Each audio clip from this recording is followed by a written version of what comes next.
लड़ाई तो वहाँ किसी तरह धक्का मार चल रही है, सांकेतिक रूप से ही सही, लेकिन रशिया की बम्बार्डिंग चल रही है और यूक्रेन के लोग मुकाबला कर रहे हैं। इसका सबसे ज़्यादा असर पड़ा उन भारतीय छात्रों पर जो यूक्रेन के अलग अलग शहरों में इंजीनियरिंग या फिर मेडिकल की पढ़ाई कर रहे थे। ऐसे ही विदेशी छात्र, भारत के छात्र जब विदेशी विश्वविद्यालयों से डिग्रियां लेकर आते हैं तो उनका कहना है कि यहाँ उनके साथ दोहरा बर्ताव होता है।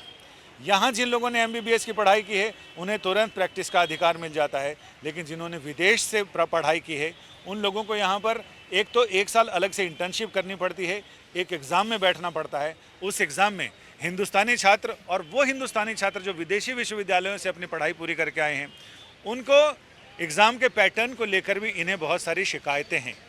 ऐसे ही कुछ स्टूडेंट हमारे साथ हैं, संजय की नज़र से देखते हैं कि आखिर इन लोगों के स्टूडेंट्स भी हैं, उनके पेरेंट्स भी हैं, कि आखिर वो क्या सोचते हैं इस सारी चीज़ों पर, क्योंकि सरकार ने ऑपरेशन गंगा के तहत उन्हें रशिया यूक्रेन से यहाँ बुला तो लिया इस दावे और वादे के साथ कि उनकी पढ़ाई, उनके आगे रोज़गार का सरकार पूरा ध्यान रखेगी, लेकिन लगभग साल भर होने को आ गया है और ये छात्र सरकार तक भी अपनी बात पहुंचा चुके हैं, लेकिन नतीजा कुछ नहीं निकला।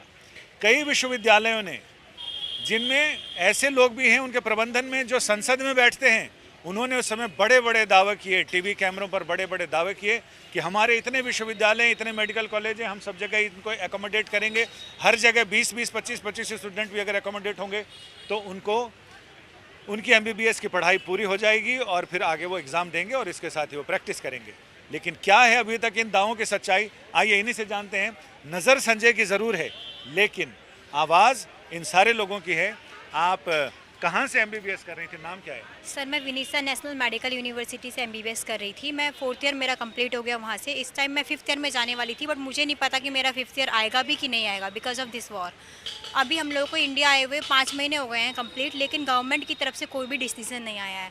अभी हम NMC ऑफिस पे भी जाके हमने प्रोटेस्ट किया, जंतर मंतर पे प्रोटेस्ट किया, लेकिन इन द एंड जो सोल्यूशन है वो हमारे लिए कुछ भी नहीं आया है। यूक्रेन वाले हमें बुलाना नहीं चाहते हैं, वहाँ पे जो कंडीशन है एम्बेसी ने साफ मना कर दिया है कि आप यहाँ पे आ नहीं सकते हैं। लेकिन हम करें क्या, ट्रांसफ़र हम ले नहीं सकते क्योंकि ट्रांसफ़र के लिए वहाँ पे जो एक्सपेंसेस है वो बहुत महंगे हैं और हम ये कर नहीं सकते। तो मेरा कहना है कि अभी हम लोगों को NMC की तरफ से एक और रूल आया है कि हम ऑनलाइन क्लासेस भी नहीं कर सकते हैं। तो हमारे पास कोई भी ऑप्शन नहीं है, या तो उनका कहना है या तो आप यूक्रेन जाओ या ट्रांसफ़र लो, इंडिया में आप रह नहीं सकते।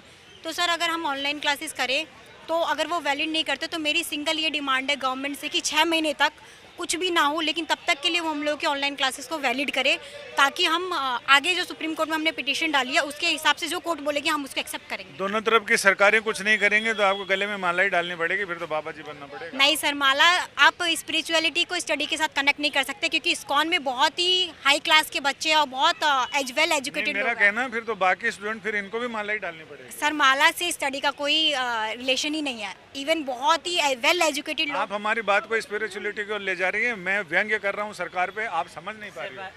आप इनसे अलग कुछ बताना चाहेंगे कि आपके मन में क्या चल रहा है? सर हाँ, एक्चुअली हमारी क्लासेस जैसे ऑनलाइन बताया NMC में वैलिड नहीं होगी, बट अगर गवर्नमेंट हमारे लिए अभी कुछ ज़्यादा नहीं कर सकती तो उन्हें ये कर देना चाहिए कि हमारी जो, क्योंकि MBBS एक ऐसी स्टडी है जो हम ऑनलाइन रह के कंप्लीट नहीं कर सकते, तो इस टाइम के बीच में वो तो या तो हमें क्लिनिकल प्रैक्टिस के लिए अलाउ कर दे इंडिया में, जब तक यहाँ पे सिचुएशन वो नहीं हो रही कि स्टेबल नहीं हो रही कि हम लोग हमारा कोई लॉस ना हो, क्योंकि सर डॉक्टर आपको भी पता है MBBS एक स्टडी है, बिना प्रैक्टिकल्स के वो कंप्लीट नहीं हो सकती है।